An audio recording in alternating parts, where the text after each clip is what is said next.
गुरु दिवस पालन होइगला काल आखि पिछुड़ाके चली जाइछि जणे गुरुर जीवन। पिला मानक मजा मस्ती पाई घटी जाइछि बहुत बड़ अघटन। समस्तଙ୍କ आखिरु धार धार लुह झरी जाउछि। हठात एते बड़ अघटन देखि समस्ते भयभीत होई जाइछन्ति। हाँ बंधु माने, आपण जदि महाप्रभु को भक्ति करती, प्रभु जगन्नाथ को आराध्य बोली मानती, तेबे वीडियो को एक लाइक करी कमेंट बॉक्स रे जय जगन्नाथ लिखि दियंतु। आउ दयाकोरी वीडियोटी को शेष पर्यंत देखंतु। खोर्धा जिला बालुंगा निकटस्थ एक छोटिया ग्राम रे बास करती रमेश बाबू, जी कि पेशार जने शिक्षक। तांकर परिवार कहिले दुई पुओ आउ स्त्री। रमेश बाबू को पाखापाखि बयस आसी 50 हो गलानी।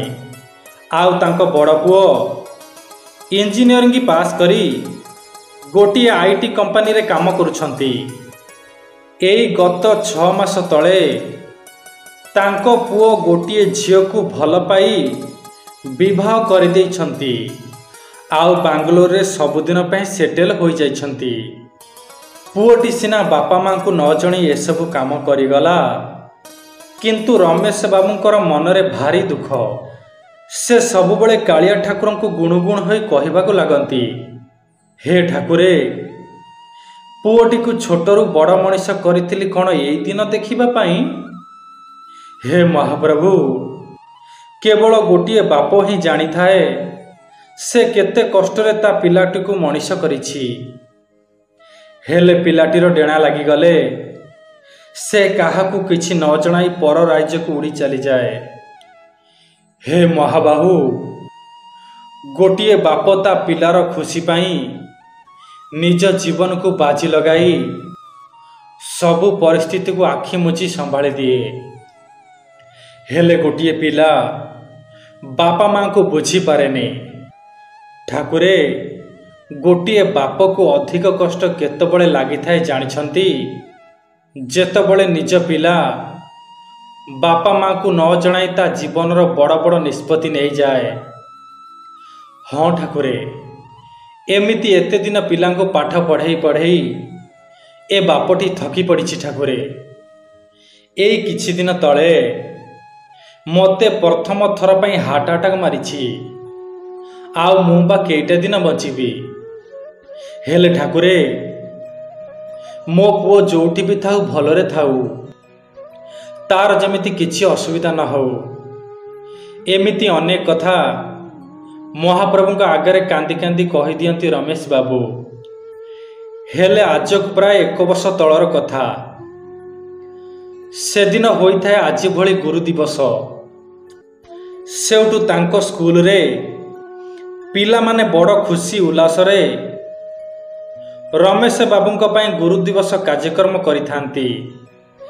किंतु गुरु दिवस रे तांको सह घटिगला बहुत बड़ घटना। हठात तांको छाती रे कष्ट अनुभव हैला। आउ से स्कूल को जीवा बाटरे मोटर साइकेल रु तले पड़ी गले। तापरे सेठिकार परिचित लोक माने तांको तुरंत हॉस्पिटल को नहीं गले। एमिति किछि समय परे तांको सान पुआ स्त्री एपरी दुखद खबर सुनी मेडिकल रे सांगे सांगे पहुंची गले। सेउटु डाक्तर बाबू परीक्षा निरीक्षा करी कहिबाकू लागिले, रोगी को सेकेंड थर पाई हार्ट अटैक मारिछि। आउ तांको जीवन उपरे विपद अछि। तेणु जेते शीघ्र संभव भुवनेश्वर किंबा कटक बड़ मेडिकल को नहीं जांतु।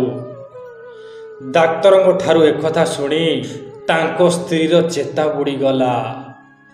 आउ किछि समय परे तांको स्त्री उठी पड़ी कहिबाकू लागिले, पुओरे, भाई को टिके फोन लगेलु, बापारा एमिति अवस्था, मु कौआड़े तांको नेकी जीबी।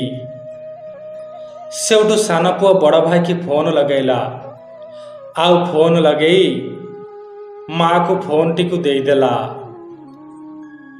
हेले बड़ पुओ फोन उठेला नहीं।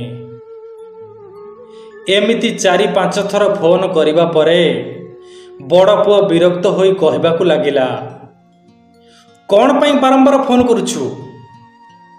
मु परा गोटे अर्जेंट मीटिंग रे अछि। सेउठू माटी कांदी कांदी कहबाकू लागिला, पुअरे बापार अवस्था बहुत खराब, तांकू बड़ हॉस्पिटल को नेबाकू पड़िबो। तू जेते शीघ्र संभव घर को चली आस। सेउठू पुओटी एक कथा सुनी कहबाकू लागिला, घर को एबे सांगे सांगे नाई माँ मु जाई परिबिनी, हेले किछि पैसार व्यवस्था करि देउछि, तू बापा को हॉस्पिटल नेकी चली जा। एतिकी कथा पुओठार सुनी माटी फोन काटिदेला आउ कांदी कांदी महाप्रभु को कहबाकू लागिले, हे ठाकुरे पुओटी को पाली पोसी बड़ मनीष करिथिली कौन एई दिन देखिबा पाई? नाई ठाकुरे मु आउ ए कष्ट सही पारुनी ठाकुरे। सेपाटे स्वामीकर एपरी अवस्था, एपाटे पुओर मुहरे जवाब, हे कालिया साते मोर आउ कहा पर भरोसा नहीं प्रभु, रखिब जदि तुमे मारिब जदि तुमे।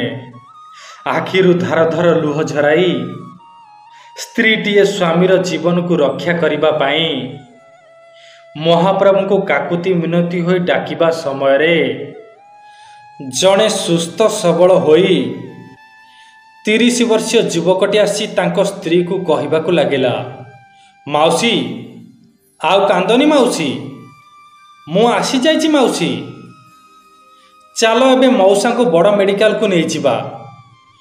युवकों ठारू एमिति कथा सुनी तांको स्त्री से पिलाटी मुह को एका खंजरे चाहिछंती आउ मने मने केते कोण भाबी देउथांती। सेउठू से युवकटी कहिला, अरे माउसी मो मुह को एमिति कोण चाहिछ? तुमे मते चिन्हि पारिबनी, मो घर पुरी रे, मु हेउछि तुम बड़ पुओर सांग, से परा मते एठिकी पठाइछि। एमिति सबु कही बड़ मेडिकल को नहीं गले रमेश बाबू को, आउ सेठारे चिकित्सा कराई सुस्थ मध्य कराई देले। आउ तापरे तांको घरे छाड़ी निज घर को चली गले। एते सबु घटना घटी जिबा परे बड़ पुओ को फोन लगेले माँ आउ कहबाकू लागिले, बाबारे तो उपरे मु रागिथिली, हेले तू जो पिलाटी को पठेई नथिलु से भारी भल, आउ से बापांकर सबु काम करी ता घर को फेरी जाइछि। एक कथा सुनी बड़ पुओ कहिला, मु तो कहीं को पिला को पठेई नथिली, आउ मोर भी एमितिरे पूरी रे केही सांग नाहांती। एतिकी पुओ ठारू सुनी माटी सबु बुझीगले आउ आखिरु 2 ठोपा लुह झरई महाप्रभु जगन्नाथ को कहबाकू लागिले, सतरे ठाकुरे तुमे आज मो डाक शुणिछ ठाकुरे। हे महाप्रभु पुओ आसिलानी बोली तुमे निजे पुओ होई बापा को मरण मुहरु बंचई देल प्रभु, बापा को मरण मुहरु बंचई देल। सतरे तुमको डाकिले तुमे ओ करुछ, तुम भली दियो ए जगते कोठी अछि कहिल? ठाकुरे तुमको कोटि कोटि प्रणाम ठाकुरे, तुमको कोटि कोटि दंडवत। हाँ बंधु माने महाप्रभु जगन्नाथ कृपा को जी अंगे निभेछि से ही बुझीपारिब एई चमत्कार को। सतरे तांको इच्छा नथिले गछटीरु पत्रटीए भी छड़े नाही, बादलरू मेघ बरसे नाही। तांको उपरे जाହାର भरोसा और विश्वास अछि ना, से कौनसी क्षेत्र में डरिब नाही। ହଁ ବନ୍ଧୁମାନେ, ସେ ନାଟୁଆ ଠାକୁର ନଟବର ଭକତର ଟିକିଏ ପରୀକ୍ଷା ନିଅନ୍ତି, ଭକତକୁ ଦୁଃଖ କଷ୍ଟ ଦିଅନ୍ତି, କିନ୍ତୁ ଭକତର ସବୁ ବିପଦରୁ ରକ୍ଷା ମଧ୍ୟ କରନ୍ତି। ହଁ ବନ୍ଧୁମାନେ, ଯଦି ସତରେ ଆପଣ ମହାପ୍ରଭୁଙ୍କୁ ଭକ୍ତି କରନ୍ତି, ପ୍ରଭୁ ଜଗନ୍ନାଥଙ୍କୁ ଆରାଧ୍ୟ ବୋଲି ମାନନ୍ତି, ତେବେ ଦୟାକରି କମେଣ୍ଟ ବକ୍ସରେ ଲେଖିବାକୁ ଜମାରେ ବି ଭୁଲିବେନି। ଜୟ ଜଗନ୍ନାଥ, ଜୟ ଜଗନ୍ନାଥ, ଜୟ ଜୟ ଜଗନ୍ନାଥ।